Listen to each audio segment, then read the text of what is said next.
The easiest way to lose a lifetime of savings is not to gamble it away in a casino. It is to stand in front of a debt machine, call it safety, and feed it the very assets you were told would protect you. I have watched markets long enough to know that most financial pain does not arrive wearing a warning label. It arrives disguised as normal behavior. It arrives as a respectable portfolio. It arrives as a 30-year promise from a government. It arrives as cash sitting obediently in an account. It arrives as a house bought at the peak of credit expansion. It arrives as a lifestyle that makes you look successful while the machine underneath you is quietly turning your balance sheet into exhaust. That is the danger now. You may think you are choosing investments. In reality, you may be choosing which conveyor belt inside the machine will carry your purchasing power to the blades first. I am not interested in comforting you about that. I am interested in making you see it clearly enough that you stop donating your future to a system that is already under strain. Most people have been trained to think about money in nominal terms. They think in dollar amounts, account balances, coupon payments, home prices, stock tickers, and monthly salaries. I do not start there. I start with one harder question. When the machine finishes with the currency, what will your savings still command in the real world? That is the only question that matters at the end of a debt cycle. If your account says you are wealthier, but your money buys less shelter, less food, less energy, less freedom, and less optionality, then you are not richer. You are simply being robbed politely. The most dangerous theft in finance is the theft that keeps sending statements. Ray Dalio has spent years mapping what he calls the big debt cycle. I pay attention to that kind of work not because I enjoy grand historical language, but because I have learned that the mechanism matters more than the headlines. The names change, the currencies change, the flags change, the excuses change. The machine does not. Every great debt machine begins the same way. A nation produces real things. It saves, it builds trust. Its currency stands on something solid. Its institutions appear disciplined. Its people believe effort and money are still connected in an honest way. That is when wealth is being made the old-fashioned way through productivity, savings, engineering, commerce, and restraint. Then success gets overconfident. Credit expands, promises multiply faster than production. Governments discover that borrowing is easier than discipline. Central banks discover that printing is easier than telling voters and politicians, no asset prices rise. People confuse rising prices with rising intelligence. The machine gets louder, but because it is still paying people, almost nobody calls it dangerous. That is the trap. The machine looks beautiful in the middle. It looks efficient. It looks sophisticated. It looks modern. It looks like progress. It tells workers they are richer because their homes went up. It tells investors they are brilliant because everything levered to cheap money floats higher. It tells governments they can spend today and apologize tomorrow. It tells ordinary families that debt is not pressure, only convenience. The machine flatters you before it punishes you. Then mathematics takes control.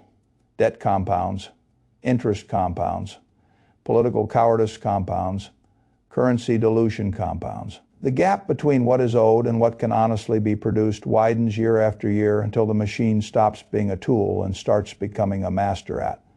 That point, the order of events is old and predictable. Confidence weakens. Inflation appears or threatens to return. Rates rise or remain painfully high. Weak borrowers feel pressure first. Then stronger borrowers feel it. Then asset prices that were built on easy money begin to discover gravity. Then the public starts asking why life feels harder, even while official wealth still looks large on paper. That is where denial becomes expensive. I have no respect for denial in markets. Denial is not optimism. Denial is borrowing emotional comfort from the future and paying it back with interest. If you want proof that this machine is not theoretical, you do not need to invent one. History already left the fingerprints. Rome did not collapse because someone on television panicked people. Rome spent beyond what its treasury and economy could support. It debased the currency. The silver content of the denarius was diluted until ordinary savers were left holding money that looked official but behaved like a lie. The people closest to land, hard goods, and real stores of value survived better than the people who trusted the face on the coin. Weimar Germany did not destroy savers because citizens lacked patriotism.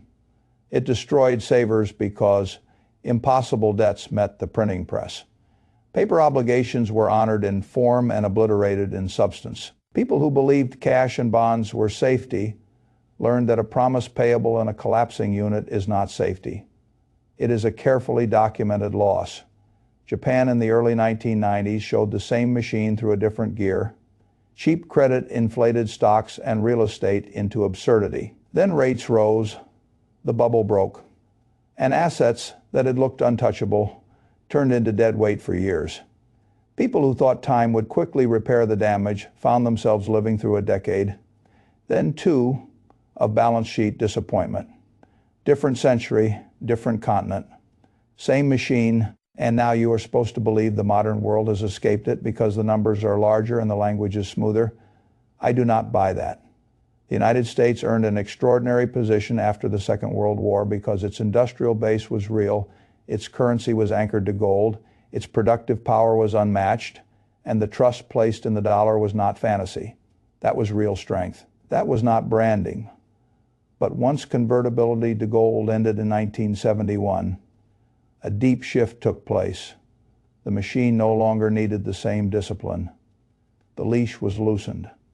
At first, the numbers moved slowly enough that most people could pretend nothing structural had changed. Then the federal debt climbed from trillions that once seemed alarming to totals that now sound routine. The country moved from a system with guardrails to a system increasingly dependent on ever larger borrowing, chronic deficits, and a central bank balance sheet that expanded from under $1 trillion to nearly $9 trillion over 2 decades. Once you understand that, you stop arguing about whether the machine exists and start asking how far along it is. I believe we are well past the innocent stage. When a nation borrows millions of dollars every minute, when annual deficits approach levels that would once have been politically impossible, when interest costs overtake military spending, when inflation surges and then is only suppressed by rates high enough to threaten weaker parts of the system, you are not watching a healthy operating environment. You are watching a machine under strain, still functioning, but functioning by consuming more trust every year. The public sees movement and calls it stability. I see dependence and call it risk. And the clearest sign that the smarter pools of capital see the same thing is not what they say in public interviews. It is what they do quietly. Central banks have been buying gold aggressively. Capital has been diversifying away from overconcentration in dollar-denominated exposure. Major macro investors have been warning that the fiscal path is unsustainable. I do not treat that as theater. I treat it as smoke from a room already getting hot now. Here is where ordinary investors make the fatal mistake. When the machine is deep into overextension, they move closer to whatever feels most conventional. That instinct feels safe because it is social. It is also how people get hurt together. Most people would rather be wrong in company than right in isolation. They would rather own what feels respectable than examine whether it survives a currency problem, a refinancing problem, or a purchasing power problem. They confuse popularity with protection. That confusion is expensive. So let me tell you, as plainly as I can, the kinds of things I would stop feeding into this machine if I were trying to protect real wealth rather than preserve appearances. I would stop pretending that a long-duration government bond is automatically safe. A bond is not magic. A bond is a promise. It is a very specific promise to pay you a fixed stream of currency units over time. That promise sounds comforting until you remember that both inflation and debasement can destroy you without ever breaking the contract. That is what so many people miss. A government can keep every legal promise to you and still ruin you economically. If you lock yourself into a 30-year obligation paying 4% while the purchasing power of the currency decays at a faster rate, then you did not buy safety. You bought duration inside a weakening unit of measurement. You rented certainty and received erosion. That is the machine's favorite trick. It lets you feel responsible while it hollows you out. The average person looks at a treasury and sees no default risk. I look at it and ask a more dangerous question. What if the default arrives through the currency instead of through the contract? Once you ask that, long bonds lose their halo very quickly. I would also stop treating large passive cash balances as long-term wealth storage. Do not misunderstand me. Liquidity matters. Cash for operations matters. Cash for near-term obligations matters. Cash for optionality in a panic matters. I have always liked having dry powder when others are bleeding from leverage. But that is not the same thing as worshiping cash. Holding meaningful portions of your net worth in fiat currency for 5 years, 10 years, or longer because it feels safe is not prudence in a late debt cycle. It is surrender at a polite pace. People hear the phrase cash is trash and think it is a slogan. It is not in the wrong environment. It is a diagnosis. Cash sitting idle in a debasement. Prone system is not protecting your future. It is giving the machine time to shave away your purchasing power while you congratulate yourself for avoiding volatility. The loss is quiet, so people tolerate it. Quiet losses are often the most fatal because they do not trigger action. You will not feel the damage in one day. You will feel it across rent, insurance, food, repairs, tuition, health care, and energy until one afternoon you realize your so-called safe reserves can no longer buy the life they once could. That is not caution. That is slow amputation. The third thing I would be deeply skeptical of is overpriced domestic equities in businesses with weak pricing power, heavy debt, and dependence on easy credit. I love equities when they represent strong businesses purchased sensibly. I do not love them because they are called equities. The label does not save you. The economics do. A business without pricing power is a hostage in an inflationary world. Its input costs rise, its financing costs rise, its customers get weaker. If it cannot pass those costs along, it gets squeezed from every side at once. If it also relies on borrowing to sustain operations or growth, the machine has two hands on its throat. Yet late in the cycle, investors still chase these companies because they look statistically cheap or because they once worked in the easy money regime. That is like buying a marathon runner's shoes after the runner broke his legs and convincing yourself the shoes are still fast. I do not care how attractive a multiple looks if the business itself is structurally fragile. A fragile company inside a tightening credit environment is not an opportunity by default. It can be a value trap with good branding. This is where you must become more ruthless than the crowd. You must stop thinking of stock tickers as lottery tickets attached to narratives and start asking which companies can survive with higher financing costs, tighter consumers, and sustained pressure on margins. If a company has low debt, real pricing power, international revenue, and an ability to convert inflation into higher nominal sales without destroying demand. Now you are speaking my language. If it needs cheap money and optimistic consumers to breathe, then you are not investing. You are hoping the machine runs just a little longer. Hope is not a strategy. The fourth area where people get trapped is residential real estate bought at peak credit conditions with high leverage and low real yield. This subject gets emotional because homeownership is not sold as a transaction. It is sold as identity, adulthood, dignity, and proof that you are moving forward. That emotional packaging is exactly why people stop thinking clearly. A house can absolutely be a sensible purchase. A heavily leveraged house in a market inflated by years of cheap credit, purchased at a moment of poor affordability, high mortgage rates, and thin cash yield, is something else entirely. It is often a giant bet that yesterday's credit regime will return. Maybe it will in pockets. Maybe it will not. But if your entire thesis is that the machine must go back to the exact setting that made your purchase look smart, then you have not bought shelter. You have bought dependency.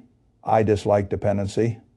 The previous generation trained people to think of housing as an automatic wealth engine because for long stretches the conditions supported that belief. Falling rates, expanding credit, favorable demographics, and financialization all worked in the same direction. But a strategy built for one machine setting can be fatal when the gears reverse. If mortgage rates are much higher than they were, if affordability is strained, if buyers depend on leverage to bridge the gap, if yields are weak, and if you are stretching your balance sheet to buy a story about safety, then you are not building resilience. You are handing your future to a payment schedule and praying that price inflation covers your mistake. That is not ownership. That is elegant servitude. And the fifth thing I would stop buying immediately is lifestyle consumption disguised as investment. This is the trap that empties more households than any macro chart ever will because it lives inside ego. It is the luxury vehicle bought on credit because you call it a reward. It is the designer spending dressed up as image management. It is the travel funded by variable rate borrowing. It is the home equity line funding experiences you pretend are memories while the balance sheet absorbs the damage. It is the phrase "I deserve this" used as a mask for "I have not built enough refusal power to say no." The machine loves consumption debt because it captures your future labor and turns it into present-day stimulation. It gives you a hit of status today and a silent tax tomorrow. It lets you feel upgraded while your freedom ratio deteriorates.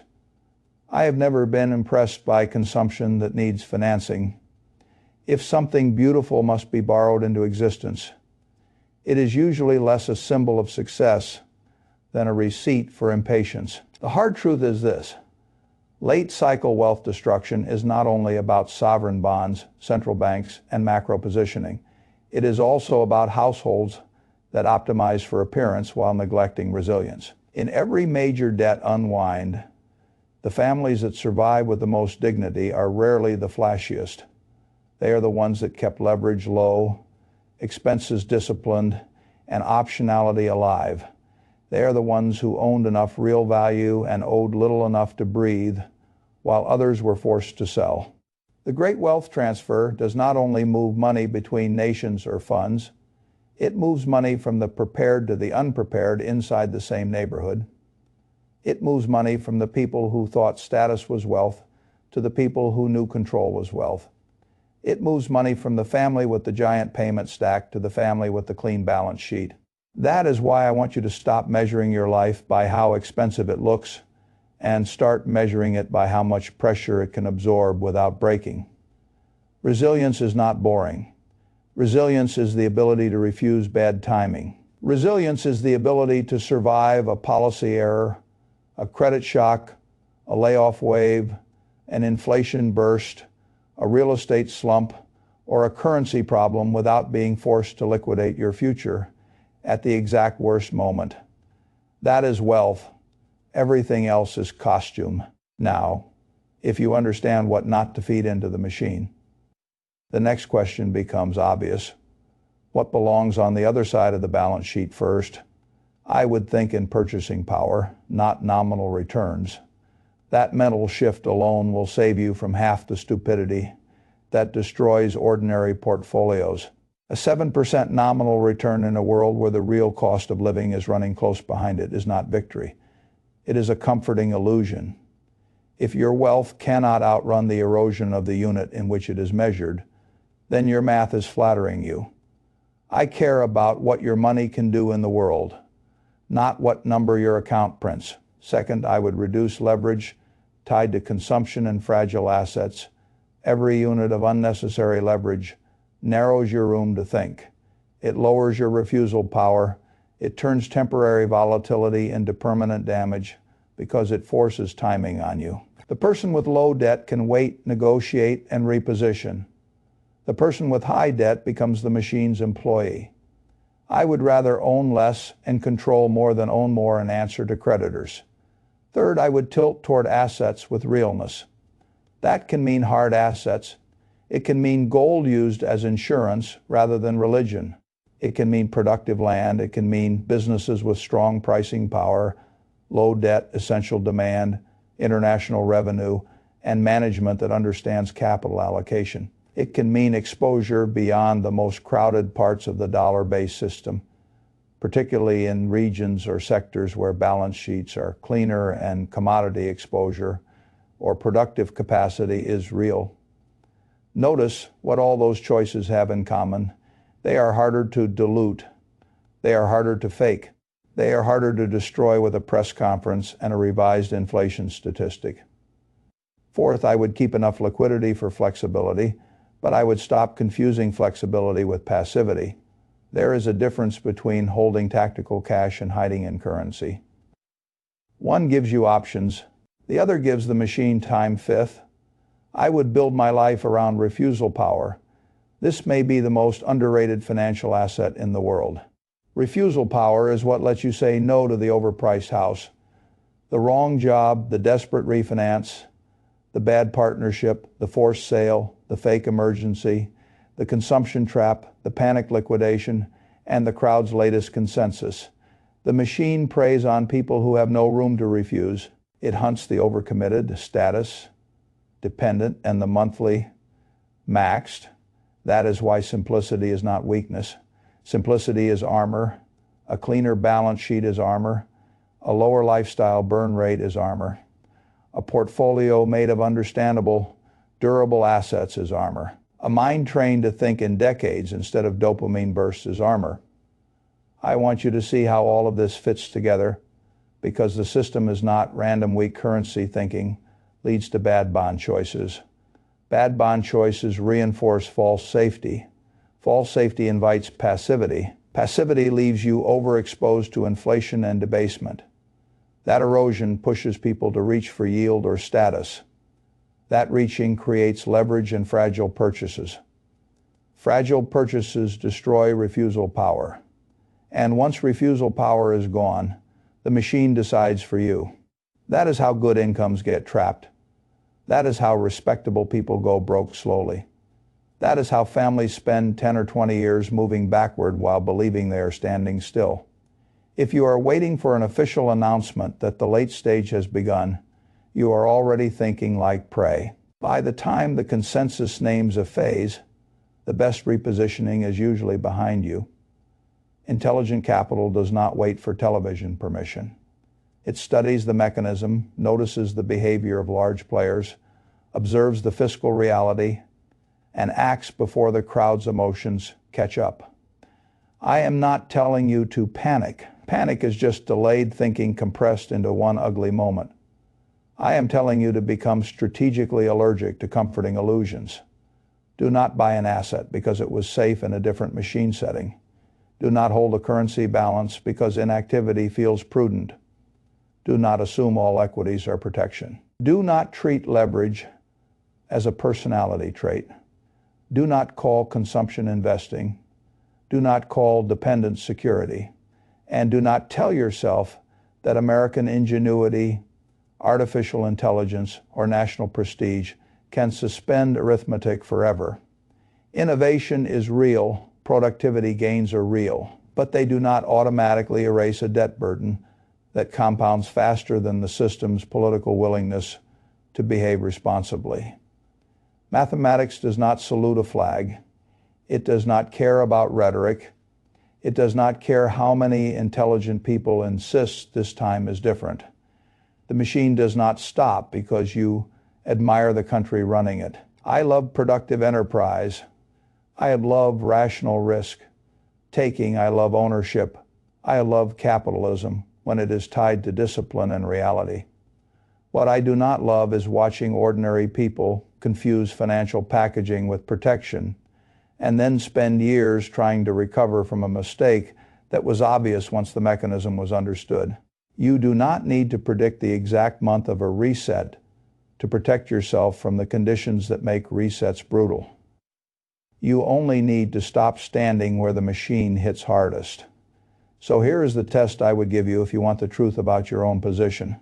If inflation ran hotter than expected again, if rates stayed uncomfortably high, if the dollar's role kept getting challenged at the margin, if weak businesses lost access to easy financing, if real estate in the most credit-inflated markets stalled or fell, if the cost of living kept rising faster than the promises in your portfolio, would your current balance sheet make you calmer or more desperate? Do not answer that emotionally. Answer it like a capital allocator. Look at where your wealth is denominated. Look at how much of it depends on cheap credit. Look at how much of it depends on a consumer who is already tired. Look at how much of it is trapped in long promises payable in a weakening unit. Look at how much of your lifestyle is financed. Look at how much refusal power you really have. That answer will tell you whether you own your money or the machine owns you. I cannot make this choice for you. I can only tell you what I know after a lifetime of watching capital reward reality and punish illusion. At the end of a debt cycle, wealth does not vanish. It moves from paper comfort to real resilience. It moves from fragile promises to durable claims. It moves from leveraged appearances to clean balance sheets. It moves from passive holders of conventional assets to people willing to look foolish early rather than ruin late. And it moves faster than the comfortable ever believe it can. You still have time to decide which side of that movement you want to be on, but the machine will not pause while you negotiate with your own denial. So choose. You can keep buying what feels respectable, keep worshiping nominal numbers, keep financing appearances, keep trusting long promises inside a weakening unit, and keep telling yourself that the crowd cannot all be wrong. Or you can step back from the machine, stop feeding it the assets it consumes first, rebuild around purchasing power, resilience, low dependence, and real ownership, and give yourself the one thing the late stage punishes and rewards more than anything else. Control that door is in front of you now. Walk through it while it is still a choice, because when the machine speeds up, what was once a choice becomes a consequence.